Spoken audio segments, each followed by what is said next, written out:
Don't delay would be my message. That was a quote from Kevin Brady, a Republican from Texas, chairman of the House Ways and Means Committee on Wednesday.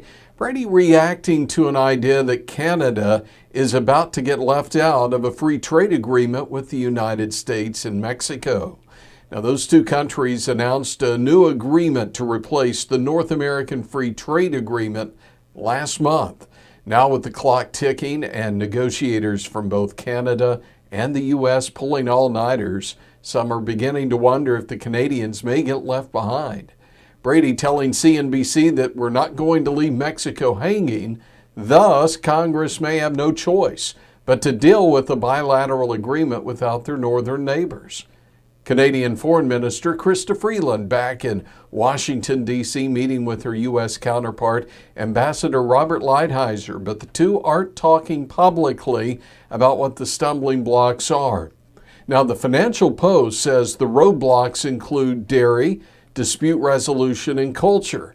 They also say Canada is crediting Mexico with making significant concessions early on to put the three countries at a place where a possible agreement could be made. But that agreement will have to be made by the end of the month to meet both the changing of the guard in Mexico as swearing in of a new president and the timeline afforded to Congress to agree on the deal. In its latest U.S. seasonal forecast for the October through December period, the Weather Company is predicting warmer than normal temperatures across most of the U.S., with the exception of the southern plains. The warmth focused across the northwestern quarter of the country. Biggest warmth relative to normal expected to be across the northwestern region. They say September will likely end up as the fifth straight notably warm month in the U.S.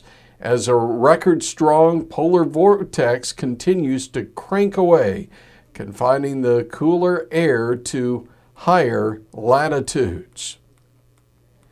And finally, the Supplemental Nutrition Assistance Program, also known as SNAP, is USDA's largest food assistance program. It provides assistance to 42 million low-income individuals in the U.S. last year.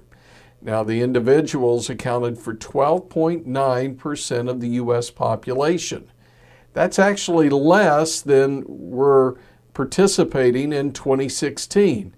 There were 13.7% back in 2016. So the share of Americans participating in the SNAP program has declined every year since 2013. Back then, it was 15.1% of the population. Now, last year, the state shares of residents receiving those SNAP benefits ranged from 22.1% in New Mexico to 5.7% in Wyoming.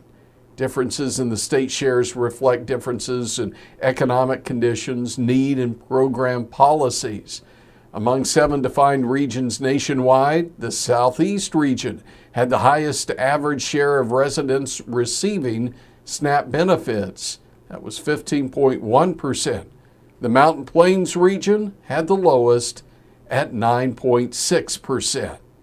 And with another Ag News update, I'm Tony St. James.